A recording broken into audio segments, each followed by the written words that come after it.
So please welcome Suzie Mitchell, Country Managing Director, DHL Supply Chain. Hi, good afternoon, and very much a pleasure to be here this afternoon to be a speaker at the Asia Logistics Summit.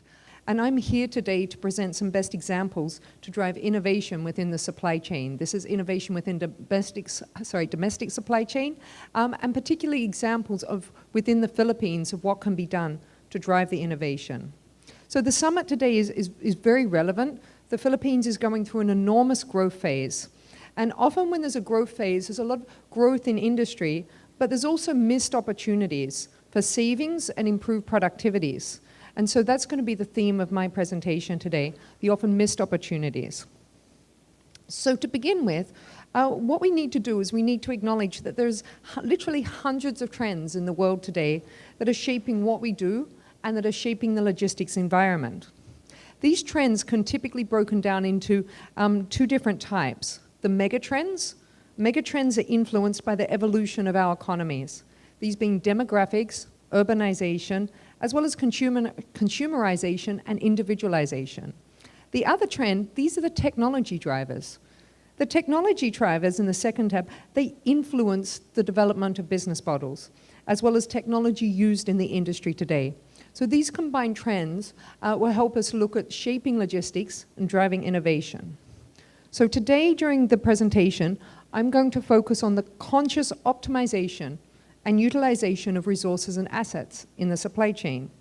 And this has been identified as one of the largest, biggest business opportunities. For the logistics industry, there is huge benefit. There is a huge also unexploited potential. According to the World Economic Forum, only about 40% of available load capacity is being utilized effectively. That is a lot of load, or a lot of trucks, as an example, that are returning empty and are not being used the most effective possible way. This also obviously is causing some of our traffic problems on the road here in Manila.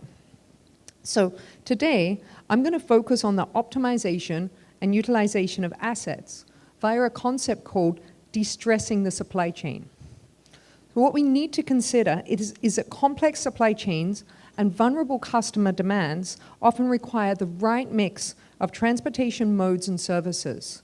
When we consider de-stressing the supply chain, we're looking at the tactical slowdowns of either the entire supply chain or parts on it on a day-to-day basis. This then creates an opportunity to optimally balance the supply chain, as well as reducing storage and warehousing costs, because you've got the right mix of services for your needs. So I'll talk you through an example relevant for the Philippines. So in this example, if we say that a vessel leaves Manila, and within that vessel there might be, say, 8 of your containers, 8 20-foot containers on board. There's about 7 days for this vessel to get down to Cebu, and there could be some stockouts. This results, as we know, in a very stressful supply chain. Everybody's scrambling for a truck to get the containers out, to get the goods in the store for the customers. But what if we could control that supply chain better? And that's where we consider de-stressing the supply chain. Because de-stressing the supply chain is adjusting the supply chain modules and selecting the right configuration of logistics services according to the customer needs. This enables logistics to operate more sustainably at lower cost as well as higher quality. So if I go back to the previous example and we think, what if we knew which products were inside which container? What if we knew which of the containers had goods that has stockouts in store? We would then actually de-stress the supply chain because we wouldn't be trying to offload and pick up every container. We also wouldn't have KPIs that measure the average, because nobody really cares what the average time to get the containers off the port is. Everybody cares about the time to get the most urgent container through. And so what we need to do is we need to be having technology, using these technology drivers to help us have visibility as to what's inside every container, down to the individual SKU level, and to be mapping that against what's out of stock in stores or what our customers really need. So the theory is easy. Everybody would like to have this visibility. Often nobody has this visibility today.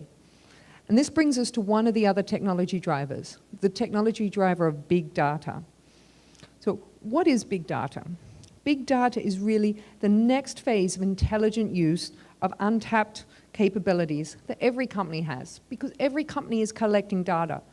Often, though, in the Philippines, the data is collected on Excel spreadsheets, they stay with individuals, and even if the information is shared, you're looking at individual Excel spreadsheets being emailed around, and it's not being used in a live format using a system, and it's not being used by multiple parties.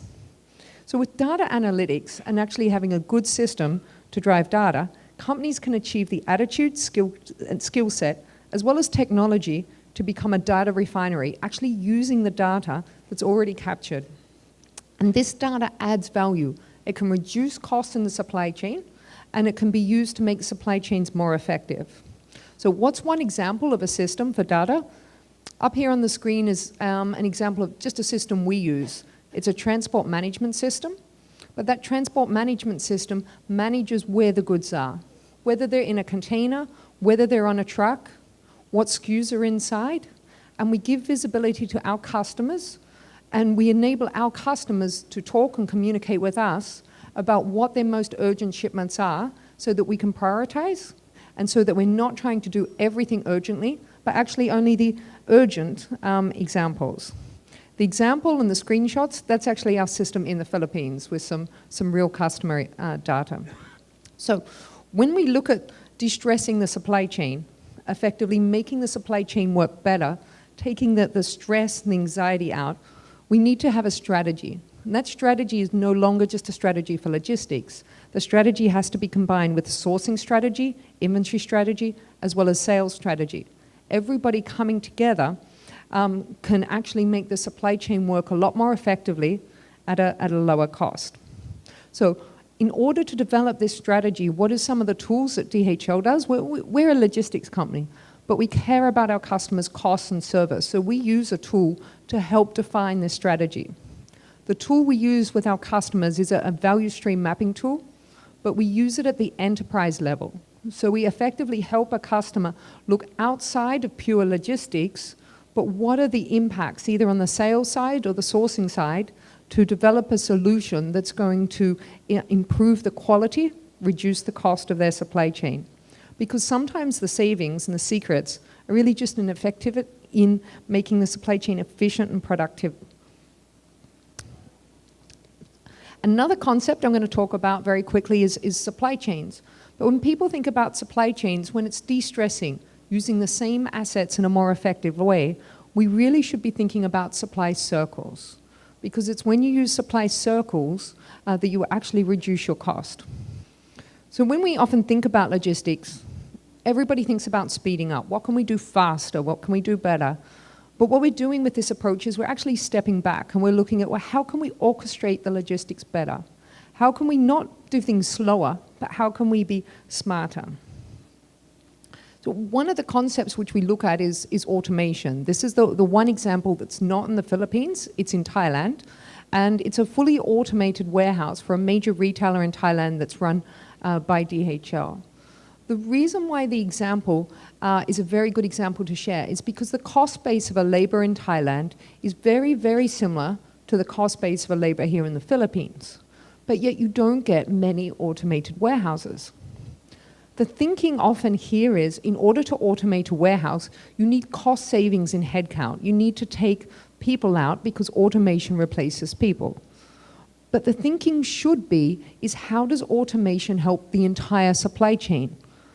Often here in a lot of centers, you need bigger warehouses because you don't have automation, but also you don't get enough flow through of trucks, or you need larger dock doors, and the facilities either can't cope or the supply chain can't cope.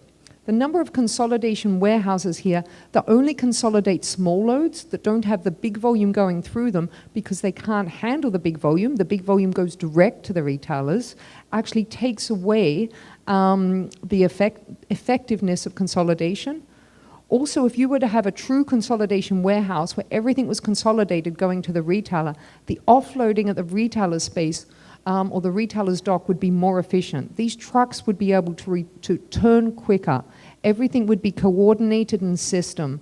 So we don't only think about reducing headcount. We think about consolidating in a truck, using bigger trucks, taking the cost out, reducing the cost at the supplier side or the retailer side, and all of these efficiencies together much, much more than reducing our headcount. And they all need to be thought of as something that really is a driver for systems and technology, more so than just a laborer's cost. So this is the sort of the summary stage of the presentation. And what I'd like to do is just sort of talk through that adjusting the supply chain and selecting the right configuration of services is really about doing an analysis of the supply chain, looking at your requirements, and looking at areas where you can consolidate and take costs out. To achieve this, you really need to develop a supply chain strategy. This has to be interlinked with procurement, merchandising, and sales, as mentioned earlier. You also need systems. No longer can the Philippines operate just by using Excel spreadsheets, because you're not going to be able to move to the next level of productivity gains, and you're not going to be able to drive costs out. And you need also to have flexibility to plan and schedule. So having a system by itself without a strategy and without people equipped to make decisions to keep a supply chain agile won't give you the benefits. All three are needed to really get the right mix. So what are the benefits of de-stressing the supply chain? It is efficient capacity utilization. And not just in trucks, but in warehouses, using warehouses more effectively so stock can move through quicker. The warehouse, so you get more return on that asset. The presentations this morning, I believe, were about the cost of warehouse space increasing. I worked in countries like Singapore. I had a VP role before, and whenever I met with customers, everybody spoke about, my business is growing, I want to be able to do more in the same space. I meet with customers here and they say, my business is growing, I need new space, I need bigger space. The thinking should be about, what can I do with the same space and get more out of that warehouse space to really get that effectiveness and get the supply chain costs down here. Also, we need to look at optimized cost and quality of the operations. They change on a day-to-day basis, but with optimization, of course, the costs will come out. And then finally, the benefits of de-stressing. It's really a tactical and an operational flexibility, and it provides our customers, it provides all organizations here in the Philippines with really a competitive edge. These are the types of thinking that's going on in the rest of Asia and the rest of the world. They're being forced to happen in countries like Singapore or Hong Kong, even Shanghai, when logistics and warehousing cost is very expensive, but we should be doing it as well because it'll help us be more competitive. Okay, thank you very much.